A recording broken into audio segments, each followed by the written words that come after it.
We are joined on the phone today by Yves Campion, best known as the bassist founder for the band Nightmare. They've got a new album out. It's called Aeternam. Hey Eva, how you doing today? Fine. What about you? I am excellent. Thanks so much for joining me today. I appreciate it. Thank you for the interest of you. Well, first of all, I know Nightmare has a new album out. Can you tell the listeners a bit about it?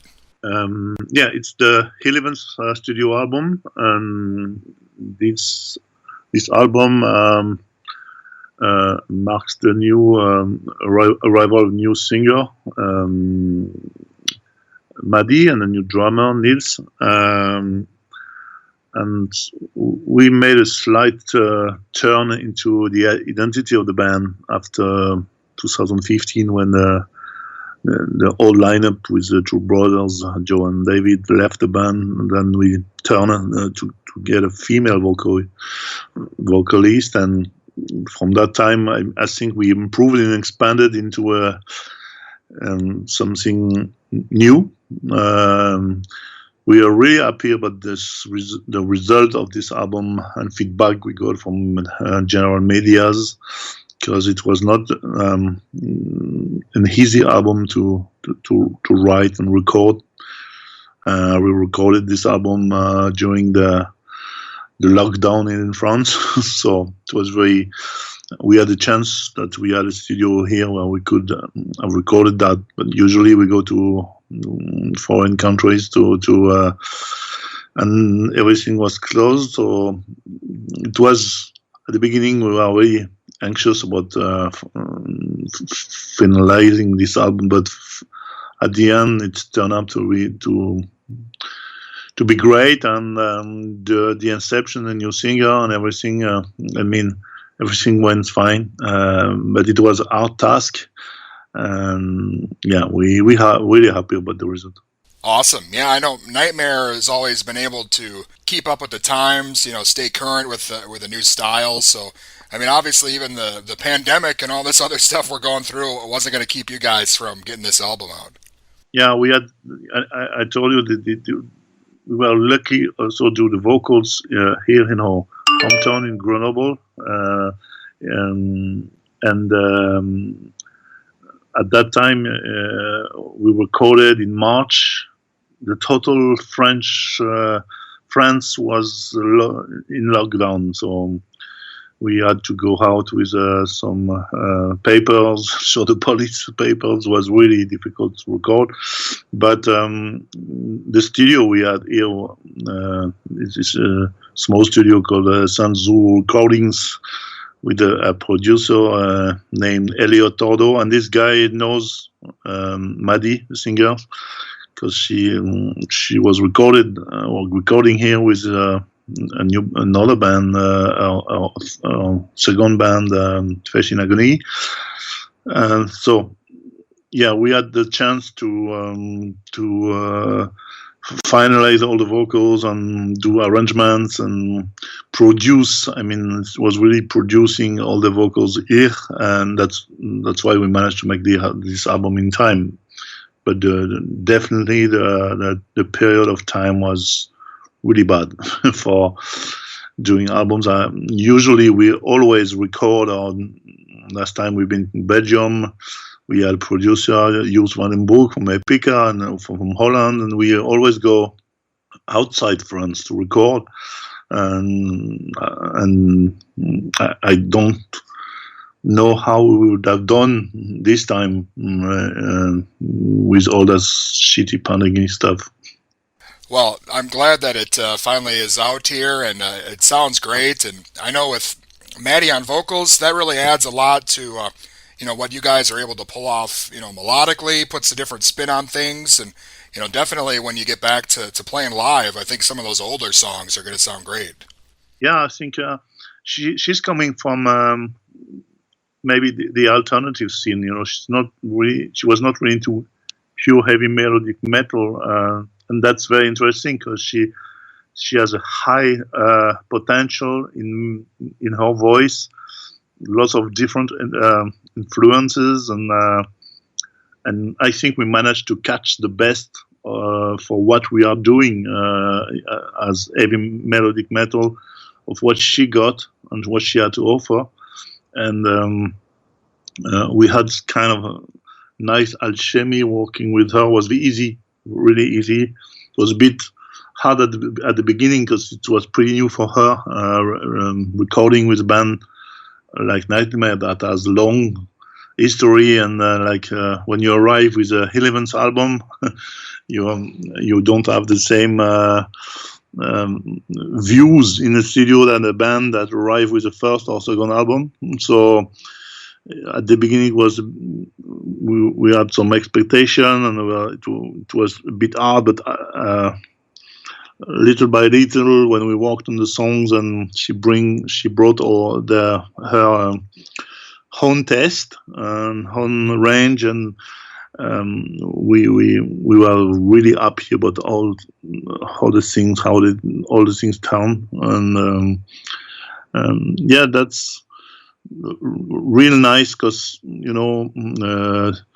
Maddie is coming from the local scene, and I knew her from the high potential she has in the vocals.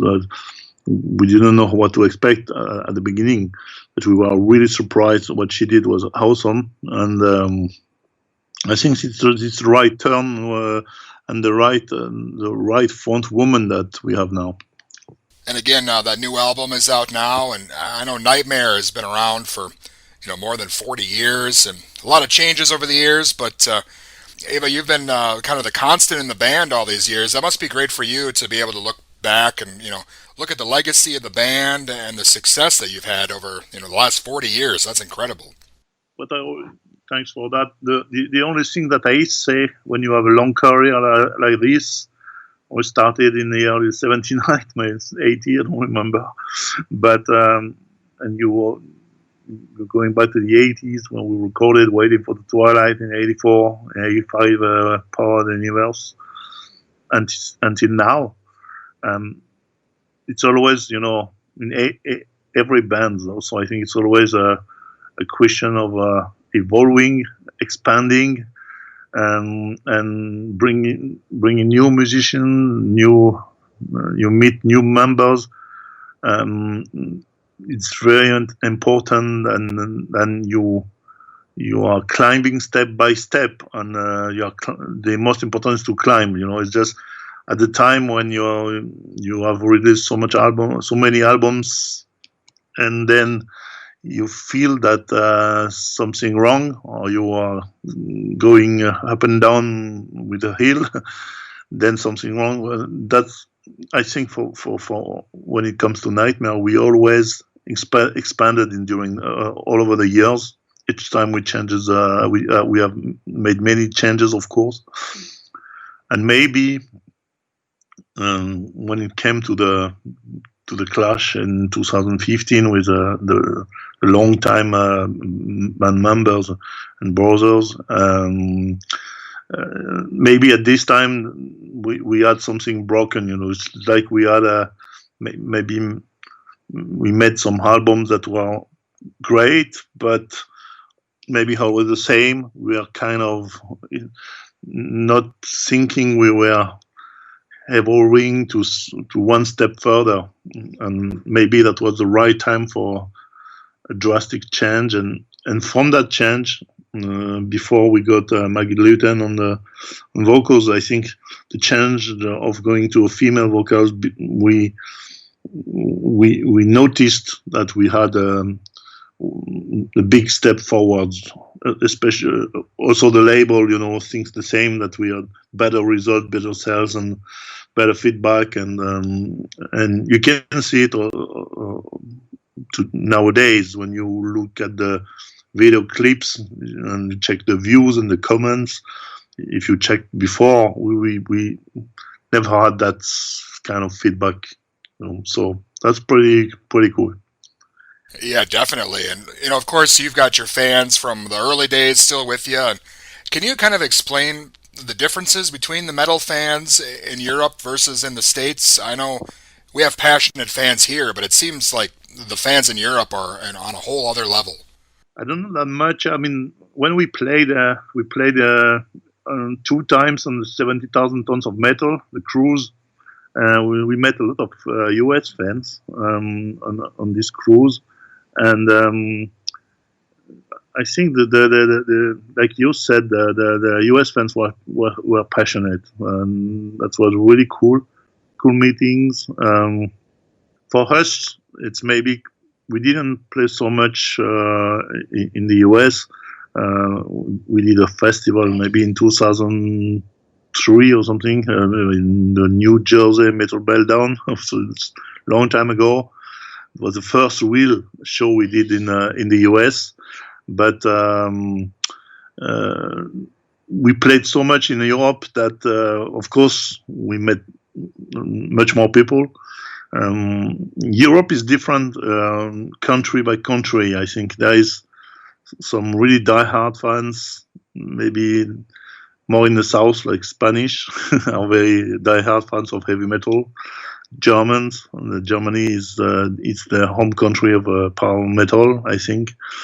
But yeah, I think the European scene is very active for the kind of music we are playing, and maybe the US. I don't know. You will probably tell me more, but US is more accurate to some more kind of giant metal or stuff like that. I don't know. I think that power metal is much more for Europe. Well, of course, no one's touring this year, but can we maybe hope to see Nightmare back in the States when things kind of start to settle down here? I hope so. I really hope so.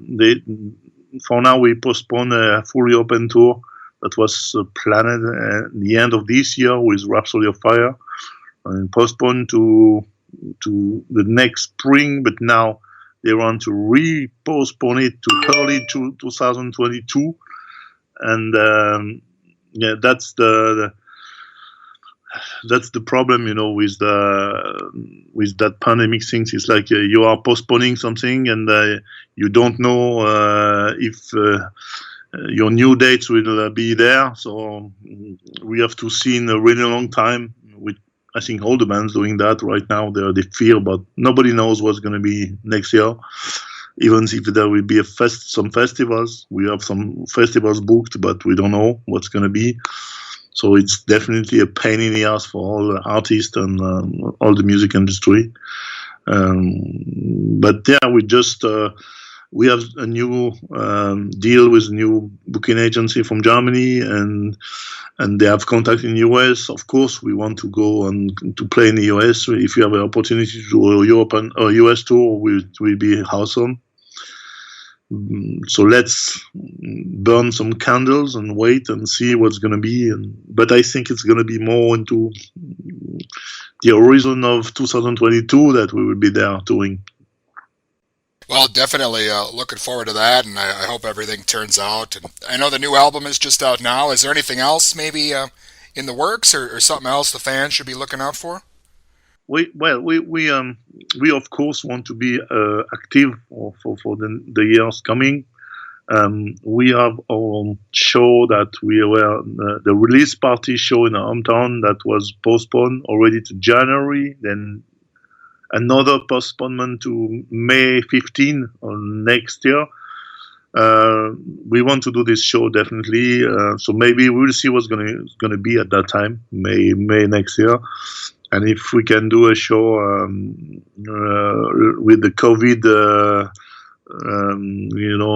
restrictions, but I don't like that at all. It's like doing, playing a show with people sit down with masks. I don't know if it's really it's not really what we are willing to.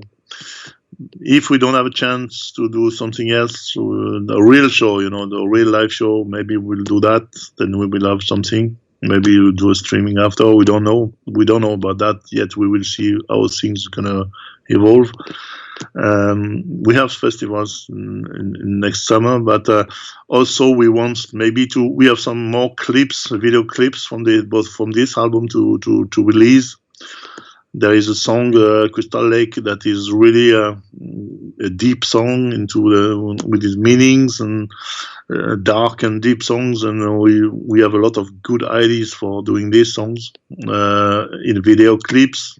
We have another song, and Elise, we want to with special guests on this song where we want to really release these songs in video clips, and we are talking to label also to see what's going to be in 2021 and what else we can release to keep active, if we cannot play live.